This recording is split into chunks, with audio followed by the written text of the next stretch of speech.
Сәлеметсіздер ме, құрметті көрермендер. Бүгінгі сыр перне хабарының қонағы Жамбыл облыстық тәртіп кеңесінің төрағасы Ғалым Сұлтанұлы Тұрсынбаев. Әлгі хабарымызға қош келдіңіз. Енді облыстық тәртіп кеңесінің төрағасы дегеннен көрермендерге де сұрақты бірден туындай беретін. Мен сол кісілердің ойындағы сұрақты қоям ғой деп ойлаймын. Осы соңғы жылдары қалеке, осы мемлекеттік қызметшілердің сапалық деңгейін арттыру жөнінде көп әңгіме болып келе жатыр. Олардың тазалығы, адалдығы, іске деген жауапкершілігі. Қазіргі мемлекеттік қызметкер деген қандай болу керек сонда өзі? Бұл енді үлкен қызметте жүріп, сылай сыпайы жүретін адам ба, тәртіппен немесе жалындап атып отырған бүкіл жігерін көрсету керек па? Сұрағыңызға рахмет. Мен ойымша, мына сіздің айтқан екі қасиетіңіз, олар бір-біріне қарама-қайшы келетін қасиеттер емес. Мемлекеттік қызметші, мен ойымша, бірінші кезекте әділ болу керек, адал болу керек, білікті, білімді маман болу керек. Әрине, лауазымдар әртүрлі, кейбір лауазымдарда білікті, білімді маман, ол жанып тұрған ұйымдастырушылық қасиеттері бар, сондай азаматтар болу керек. Ал кейбір лауазымдарда тыңғылықты жұмыс істей алатын, көп көріне бермейтін дейсіз ғой. Көп көріне бермейтін, сараптамамен айналысамыз. Жұмыстарда ол жерде жалындап жанып тұрудың қаншалықты қажеттілігі бар екенін білмедім. Ол жерде басқа қасиеттері болу керек. Бірақ сіз айтқан сыпайы жүру міндетті түрде барлық мемлекеттік қызметшілерге қажетті. Сыпайы деген мәдениетті деген сөз ғой, әдепті, этиканы сақтайтын адам деп. Енді мемлекеттік қызметшілер туралы елдің жасыратыны жоқ. Кеше кеңестік дәуірден қалғанда не бар әлі? Сарқыншақтар бар. Әйтеу бастық болатын болса, ол төреші бюрократ болу керек, анамалуды менсінбейтіндей болу керек, талайдың мұқтажы мәселесін шешу үшін оны сырықтады деген, содан жаңа неше түрлі пәлелер, пәлекеттер, жат құбылыстар пайда болады деген сияқты. Осыларды жоюға, осы қанша жылдан бері біз жоюға жеттік осы шегіне осының? Енді әрине сіз айтып отырған қасиеттер кейбір мемлекет қызметшілерінің бойында әлде де болса бар, ол жасырын нәрсе емес. Әсіресе бір адамды ренжітетін, көңілін қалдыратын мәселе мынау жас жігіттер, жас мамандар бір креслоға, бір лауазымға қол жеткізсе, кісімсініп, халықпен дұрыс сөйлеспестен өзгеріп шыға келеді дейсіз ғой? Өзгеріп шыға келеді, мұрын кішкене көтеріп сөйлеп. Мен ойымша, ол дұрыс нәрсе емес. Бірінші кезекте әрбір мемлекеттік қызметші, соның ішінде ең алдымен басшы лауазымдағы қызметшілер осы лауазымды не үшін пайдалану керек екендігін түсіну керек. Бұл лауазымды не үшін пайдалану керек? Халыққа қызмет көрсету үшін. Мүмкіндік. Сізге берілген мүмкіндік. Біз мемлекеттік қызметшілер салық төлеушілердің есебінен жалақы алып отырмыз. Халықтың жалдап алған қызметшісі ғой, құлы деуге де болады. Біз соларға бірінші кезекте дұрыс деңгейдегі қызмет көрсетіп, солардың мұң-мұқтажын шешуге жалданған адамбыз. Дұрыс айтасыз, мұны елбасы да атап айтты ғой, біз кәдімгі мемлекеттің салық төлеушілердің жалдап алған қызметшілеріміз деген сияқты. Байқайсыз ба, осы қалай болғанда мансапты бір баспалдақтарынан тұру керек қой мансаптың өзі. Мансап деген бір жағымыз мағынада емес, мансап деген өзі адамның өсу баспалдақтары деп ойлаймыз сонда.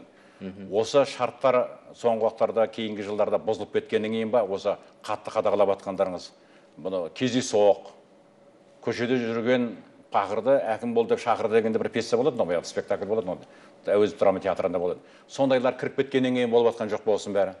Енді дұрыс айтасыз, мынау кейбір кезде әсіресе былай айтайық 2000 жылға дейін мемлекеттік қызмет саласына біліктілік талаптары қойылмай жатқан кезінде көптеген сондай азаматтар кіріп кеткен жағдайы да болды. Мен өз басым көрген бір-екі мысалым бар. Облыс әкімі аппаратында, облыс әкімінің бас инспекторы лауазымында жоғары білімі түгіл, орта кәсіптік білімі жоқ мектепті бітіріп, сырттай оқуға түстім деген бір анықтама алып келіп, жұмыс істеген адамды мен мысалы өз көзіммен көрдім. Сондықтан да болар, мемлекеттік қызмет саласына қатаң талаптары қойылып келе жатыр. Біліктілік талаптары соның ішінде қойылып келе жатыр. Енді қазіргі таңда біз мансаптық өсу мәселесін алға қойып жатырмыз.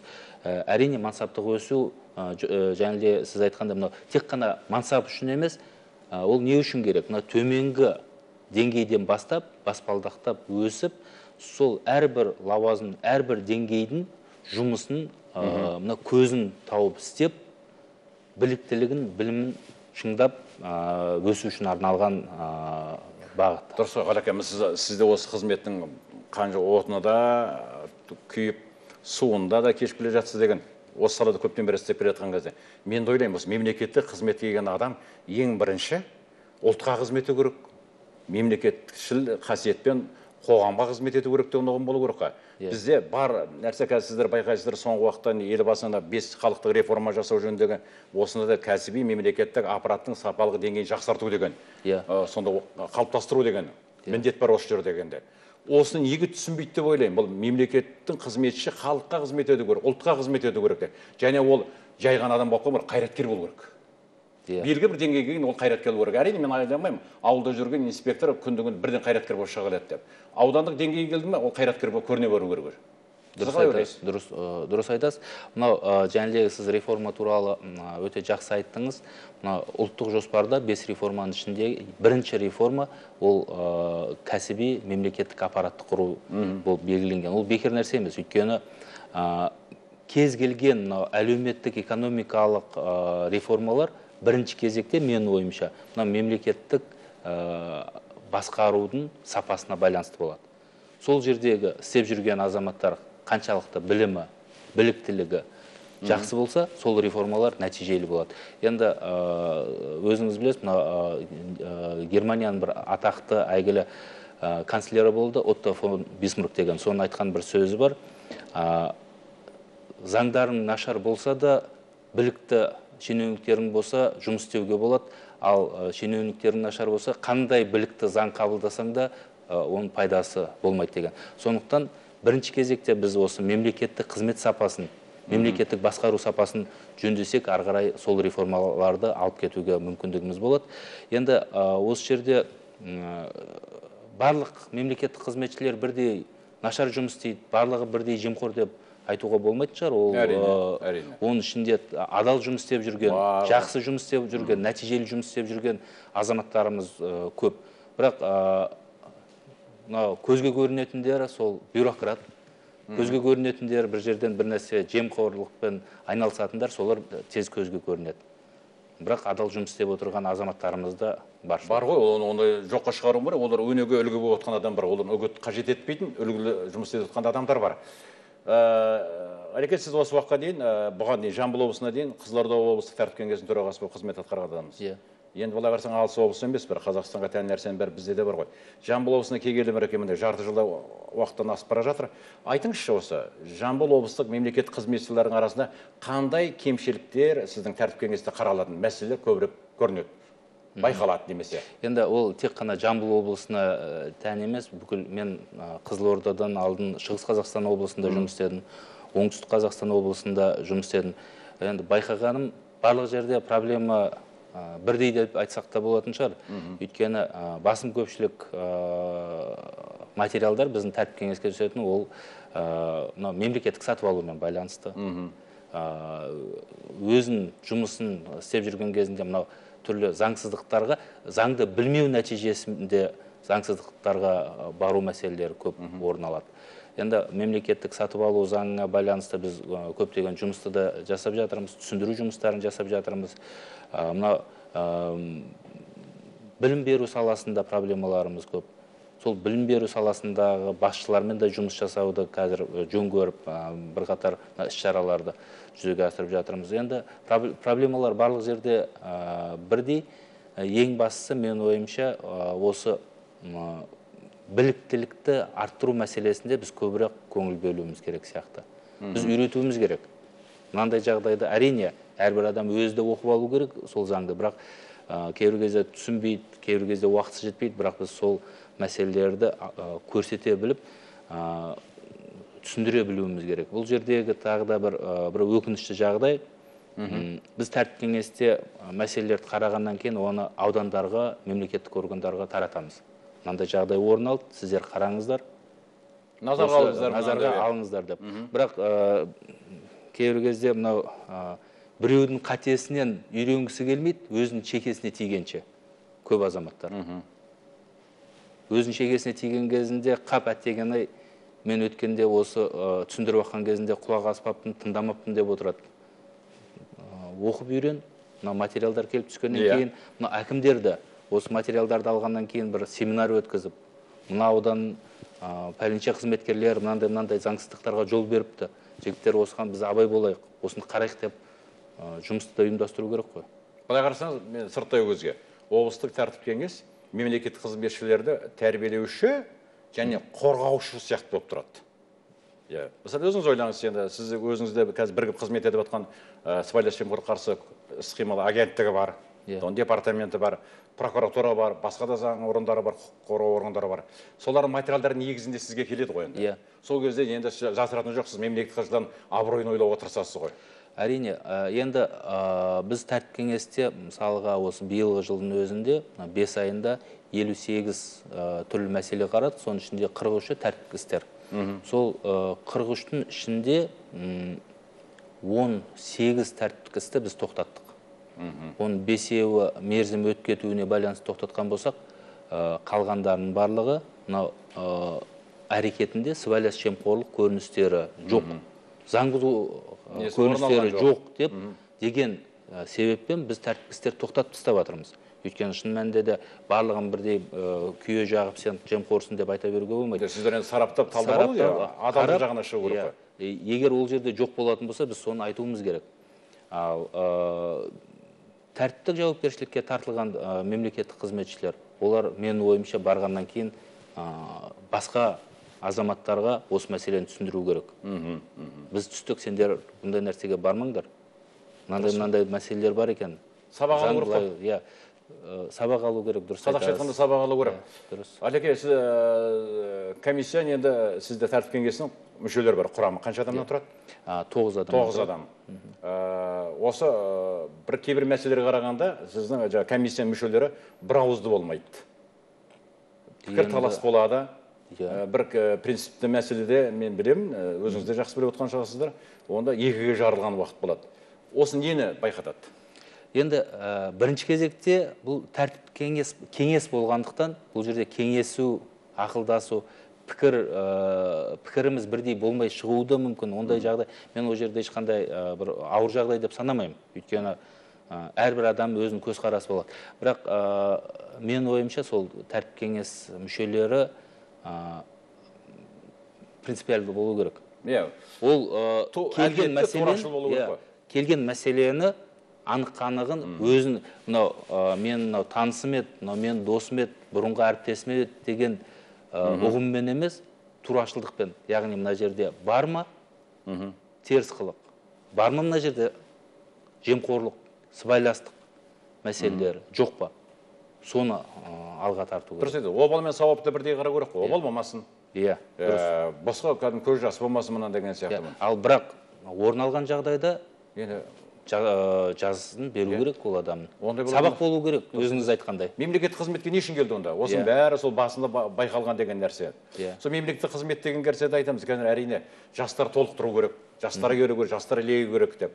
Мен білімше кадрлық резерв туралы әңгіме айтсақ деп отырмыз. Жамбыл облысында мысалы аудандарда осы әсіресе селолық әкімдіктерде көп орын, бос орын, вакансияда тұр. Неден себеп? Мұны қалай жоясыздар енді?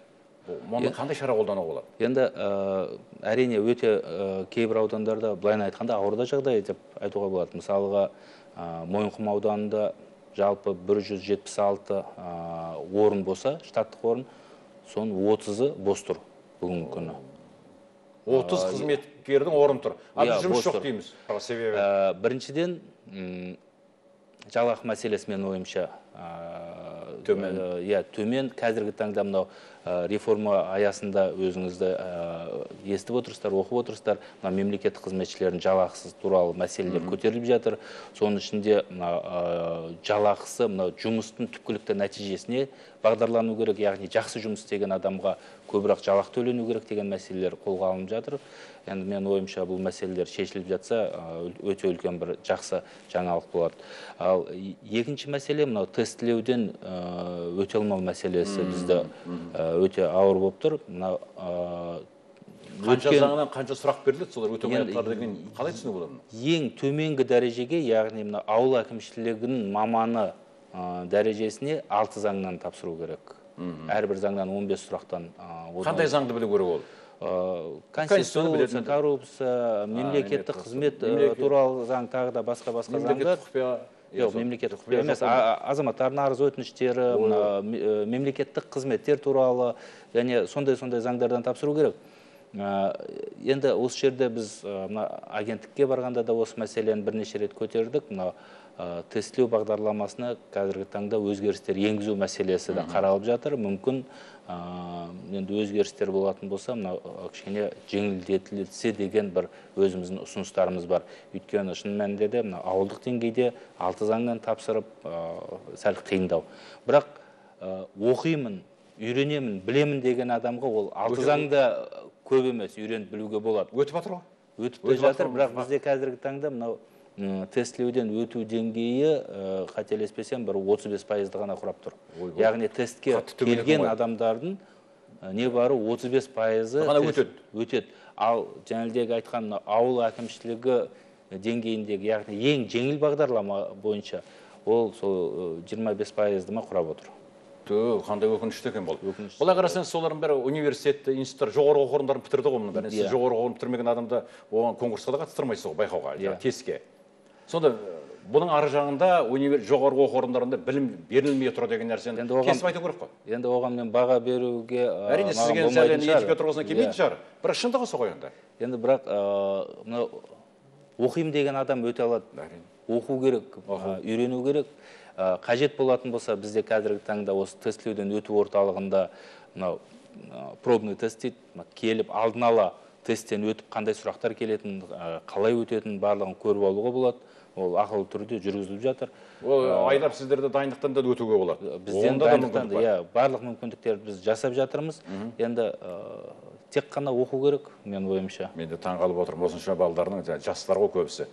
Қайтаны 50-ден асқан жігіттердің біраз өтіп кетеді осынан. Ол тәжірибемен де өтетін жағы бар ғой, бірақ бәрібір қазір ұлттық бірыңғай тестілеу өтіп жатқан сияқты нәрсе ғой бұлар. Балдар да жаттап алып жатыр ғой. Оны тәжірибеден көріп жатқан жоқ қой олардың бәрі. Айтып жатырмын ғой, енді талпынған адам жақсы. Қалеке, енді сізді азаматсыз, енді қазақи тәрбиялық адамсыз, қарым-қатынас, адами қарым-қатынастың бәрін бағасын, өлшемін жақсы білесіз. Кешіріңіз, менің баламды сынақтан өткізуге көмектесіп жіберіңізші деген ағайынның сұрағына қалай жауап бересіз? Енді жасырын емес, ондай сұрақтар болады, әрине. Бірінші кезде көбірек болатын, кейін бара-бара олар азайды қазір. Енді жоқ деп айтуға болмайтын шығар, бірақ өте сирек қойылатын сұрақ, жәрдем бересің бе деп. Оған тек қана бір жауап, жәрдем бере алмаймын. Енді дайындалуына жәрдем беруге болады. Заңдарды, қандай заңдардан оқитын, осы бізден орталықта өткізілетін пробный тесттен қалай өту керек екенін түсіндіріп, ал жалпы тесттен өткізіп беру деген мәселе жоқ. Оған осындай жауап беріп, маған ренжіп жүрген азаматтарда, былайын айтқанда өзім туысқандарым да ренжіп жүрген жағдайы бар, бірақ енді жұмыс сондай, оған жәрдем беруге болмайды. Сырт қарағанда, бір қарағанда өте қатал кісі болып көрінесіз. Әңгімелесе келгенде жасақ, олай қарасаң, ізгілікті, имандылықты жақсы білетін адам көрінеді. Шынында солай болу керек пе сізге? Қалай? Сіз енді мемлекеттік қызметшінің қадағалаушы орган басшысы болып отырсыз ғой. Сіз қандай болуыңыз керек? Енді қатал емес, әділ болу керек шығар. Әділетті болу керек шығар. Енді мен өзіңізді айтып отырсыз ғой, тәртіп кеңесінің төрағасы ретінде кейбір кезде қаталдықты емес, бір жағдайлар болады. Мемлекеттік қызметшілерді, соларға теңестірілген адамдарды қызметтен де босатып жатамыз. Әрине, түсінесің, оның бала шағасы бар, жанұясы бар, араласып жүрген ортасы бар, туған туысқандары бар, оның барлығын түсінесің, бірақ заңға қайшы келген іс-әрекеттерге жол берген екен, сондай жағдайларға да баратын кезіміз болады. Ол кезде мүмкін қаталдық та керек шығар, ал бірақ мен ойымша, мен өзімді аса қатал деп санамаймын. Мен енді алған тәрбиемді, атам мен әжемнің қолында тәрбие алған азаматтың, атам да әрқашан айтушы еді, әділ бол, шындықты қорға, өтірік айтпа, әрқашан сол әділдік жағында жүр деген мәселелер көп айтушы еді. Сондықтан мен өзім ойлаймын, сол кісінің көп тәрбиесі маған. Ол корейлер бір айтатын сөзі бар ғой, мәңгілік мен ойдам өзгермейді олы. аспанда бір құдай, жерде ар ұят бар екен ұмытпа деген сөз. Солай ғой бәрін айналып келген кезде. Дұрыс айтасыз. Енді шүкір бізде той халық қазынасы деп атады. Жамбыл жерінде де тойы көп, күн сайын тойы көп. Бірақ сіз тойларда жиындарды көп көрінбейсіз. Бармайсыз ба? Енді сізді шақырады бірақ, білмеймін. Енді мынау қызметке де байланысты шығар, ол көп ондай жерлерге бара беруді мен ойымша дұрыс нәрсе деп ойламаймын. Әрине өзің жақын достарың, жақын туысқандарың тойлары болатын болса, оған бару міндет. Барлығымыз қазақпыз ғой, той, жиын деген болғаннан кейін ол жерде барасың. Бірақ мынау тек осы қызмет үшін осы қызметке келген адам екен деп шақырған кезде мен ойымша ол жерде енді ондай тойларға, ондай жиындарда көп көріне беруді мен өзім дұрыс көрмеймін. Жақсы. Енді елге келгеннен біліп атады ғой, сіз енді жылда декларация толтырасыздар. Және әсіресе сіздер оны үтір нүктесінде дәлел болу керек деген сияқты ғой. Енді сіздің де декларацияңыз екі жыл отбасылық декларацияңыз білгіміз келеді. Бала-шаға, шаңырақ, өзіңіздің орткен ортаңызды көрермендер кішкене таныса отырсын, соны айтсаңыз. Енді жаңа да айттым ғой, өз басыма келгенде мен ата мен әжем қолымда өскен, бірақ әке-шешем бар. Оңтүстік өңірде? Иә, оңтүстік Қазақстан облысында әке-шешем бар. Әкем осы ауыл шаруашылық саласының маманы. Ауыл шаруашылық саласында көп жыл жұмыс істеген, мемлекеттік басқару саласында көп жыл жұмыс істеген кісі. Ал өзім отбасыма келетін болсам, енді үйленгенмін, келіншегім осы 25 жыл болыпты. Балаларға білім беру, тәрбие беру саласында, яғни балабақша саласында жұмыс істейді. Осы 25 жыл болған екен. 3 балам бар, үлкен қызым жоғары оқу орнын бітіріп, қазір магистратурада білімін жалғастырып жатыр. 2 ұлым мектеп қабырғасында бүгінгі күні оқып жатыр. Жақсы, Таразда ғой? Таразға енді келіп жатыр. Қалай, Тараз өзіңізге қалай әсер етіп жатыр? Енді көнеден көкжиек тартқан қала ғой? Енді әрине Өскеменді көрдіңіз, Алтайда, Сыр өңірін қаласын көрдіңіз. Енді Сарыағаш, оңтүстік Қазығұрт өз алдына бір төбе. Өзіңіз өскен жерлеріңіз ғой. Мынау негізінде Жамбыл облысы, Тараз, Әулие-Ата дейміз, Тараз өңірі, ол тек қана қазақ халқына емес, менің ойымша бүкіл түркі дүниесіне мәдени мұра болатын жерлер ғой. Енді Баласағұн, Қарахан кесенесі, Айша Биби кесенесі, әрине ол әрбір білімді, көз ашық адамға көптеген әсер білдіретін жерлер. Келгеннен кейін сол жерлерде мен бардым, тазым еттім, Құран оқыттым. Тараз қаласына келетін болсақ, өте әсем қала. Көшесінде жүрген кезде, әсіресе көктемде, жазда көзің тоймайды. Әдемі, жасыл. Мен ойымша, мен бала-шағам да келіп көрді, осы жерді барлығына ұнап жатыр. Халқы, менен көп адам сұрайды, сен мынандай жерде жұмыс істедің, ол жердің халқы қандай, шығыста істедің, сыр бойын халқы қандай деп. Мен айтар едім, халық барлық жерде бірдей. Халық барлық жерде дана, халық барлық жерде сен өзіңе байланысты көзқарас. Егер сен өзің адал жұмыс істесең, әділ жұмыс істесең, халықтың көзқарасы дұрыс болады. Әрине, солай болып шығады. Егер сен басқа бір жолдармен кететін болсаң, халықты саған көп сын айтады. Ал дәл менталитетке керетін болсақ, осы оңтүстік қой. Қонақ жайлылығы, адамгершілігі, кішіпейілдігі, оңтүстік өңірін әрине ол өзімізге тән қасиет деп ойлаймын. Журналистер бір сыбайлас жемқорлыққа байланысты бір материал жазған кезде қазақтың бір сөзін көп қолданады. Қарақұрт жеп, қой семіреді, қансоқты жеп, ит семіреді, пара алып, би семіреді деген де сөз бір ауыр сөз. Осы парақорлықты жоюдың ең тура жолы қаталдық па, жоқ қоғамды ой санын күшейту ме деп ойлайсыз? Бұл бір-бірімен жалғас жұмыс істеліну керек. ой сананы да біз көтеруіміз керек. Өйткені сіздер осыған көп назар аударып отырсыздар, байқасыздар. қазір Университеттерде, мектептерде барлығында кездесу, баспасөз бетінде де сол. біз мектеп қабырғасынан бастап жатырмыз. Қазіргі кезде мынау қазір мектепке бір бағдарлама ретінде де енгізіледі деген әңгіме болып жатыр. Бірақ біз оны күтіп отырған жоқпыз. Біз қазір мектептерде мынау мектеп оқушыларына сыбайлас жемқорлық деген дертті түсіндіріп, ондайға бармау қажеттілігін түсіндіріп, ата-аналармен жұмыс істеп жатырмыз. Кейбір кезде бізде ата-аналар да отырып үйде түрлі әңгімелер айтады. Ол сол әңгімелерден әрине балдар естігеннен кейін мынаны жеңу мүмкін емес екен, ол жалғасын таба беретін нәрсе екен деген ойда қалып қоюы мүмкін. Сондықтан біз ата-аналармен де осы жұмысты жүргізіп жатырмыз. Университеттерде мына жоғары оқу орындарының барлық студенттерімен кездескен шығармыз енді біз бүгінгі күні. Бірінші курстан бастап 4-ші курсқа дейін барлығымен кездесіп, бүгінгі күні біз кәсіпорындарға шығып жатырмыз. Сол жерде де жұмыс істеп. Не сұрақ қояды, Ғалиға, жасырмай айтыңызшы. Студент не қояды? Енді жұмысшылар жұмысшы табы ғой бұлар. Не қояды сұрақтар? Сұрақ көп.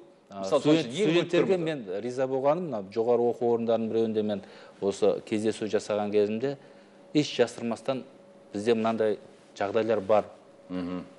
Ақша сұрайды, мынандайға ақша сұрайды деп мұғалім сол жерде проректор отыр, декандар отыр, солардың көзінше осы мәселелерді көтеріп, біз осы анкета жазған кезімізде осы анкеталарды толтырып береміз, қайсы мұғалім немен айналысатын, неге осыларға сіздер шара қолданбайсыздар деген сұрақтарды қойып жатыр. Риза болдым, өте риза болдым. Жұмысшылар? Енді жұмысшылармен кездескен кезде ол жерде әрине ол жердің сұрақтары басқаша. Олар мысалға мынау құқық қорғау органдарына қатысты мәселелер, айтайық мынау жол полиция қызметкерлеріне қатысты мәселелерді сұрайды. Осындай былай айтқанда бытовой коррупция дейміз ғой. Осы мәселелерге қатысты сұрақтарды қояды. Бірақ бұл жерде біз түсіндіру жұмыстарын жасап, сен берме. Алдымен параны өзің берме. Өзің берме. Сұрап жатса, одан кейін осы пара сұраған адам кейбіреулері не қылады? Осы пара сұрағанды біз айтатын болсақ, ұят нәрсе сияқты. Ұят емес. Ол сұрап жатыр ма? Ол заңды бұзып жатыр. Ол заңды бұзып жатыр, ол қоғамға зиян келтіріп жатыр. Сенің ертеңіне зиян келтіріп жатыр. Сондықтан ол жерде ешқандай ұят нәрсесі жоқ. Егер сұраған болса, сондай талап еткен болса, сен тиісті органдарға хабарлас. Осы мәселелерді біз көтеріп түсіндіру жұмыстарын жүргізіп жатырмыз. Әрине түсіндіру жұмыстарын біз жүргіземіз, ары қарай да жалғасын табады. Біз мынау көп мәселелерді осыған байланысты жүргізіп жатырмыз. Екінші жағы темірдей тәртіп орнау керек. Осыған жол берген мемлекеттік қызметші болсын, басқа болсын, соларға қолданылатын жаза өте ауыр болу керек. Бүгінгі күні өзіңіз білесіз, қылмыстық кодекстен осы сыбайлас жемқорлық тұрғысында қылмыс жасағандарға шартты түрде жаза қолдану алып тастады. Тек қана миллиондаған штраф төлейді, немесе сотталады. Сотталады, немесе түрмеге отырады. Осындай қатаң түрде шаралар қолданып жатыр. Екеуін бірге жүргізуіміз керек. Түсіндіру жұмыстарында. Заңды қаталдатыру. Үшінші жағы, мемлекеттік қызметшілердің деп айтқан жалақысын көтеру мәселесі де. Осы үшеуі бірге жүру керек, менің ойымша. Осы үш негізгі жұмыс, егер үйлесімді болатын болса, шешім табылады деген нәрсе. Бірақ қалай болғанда да мемлекеттік қызметті істеу үлкен мансап және ол абырой ғой. Соны өздеріңіз айтасыз ғой, абырой ар-ождан кодексі бар сізде. Сондықтан да қазақ ұлық болсаң кішік бол деп атады. Ұлық болсаң кішік бол деп отырғансың, мықты болсаң төмендей бер халықтан. Халықтан биік емессің қанша болғанмен. Сондай қызмет етсең абырой болады ғой. Орыстардың сөзі бар ғой, будь проще, и к тебе потянутся деп.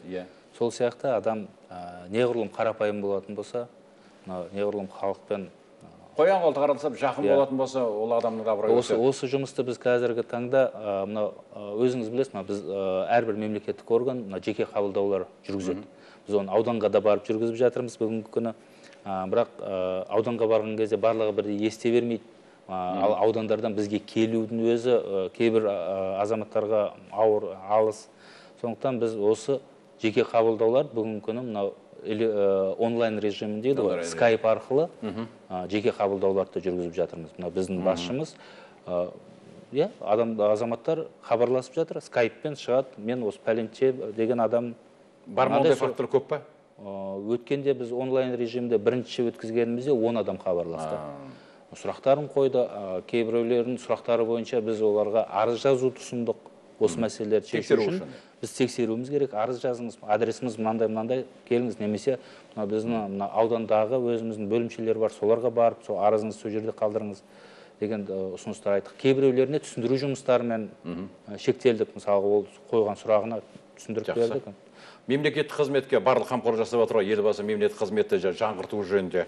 Соның ішінде ең үлкен мемлекеттік қызметшілердің арнайы күні бар. 23 маусым ол халықаралық мемлекеттік қызметшілер күні. Ол былтырдан бастап бізде республикалық деңгейде де атап өтіп жатыр. Енді менің ойымша дұрыс нәрсе, өйткені әрбір кәсіптің күні бар ғой, кәсіптік күндер. Неге ол мемлекеттік қызметшілерде болмасқа? Жақсы. Абыройлы күн деп ойлаймын ол күні.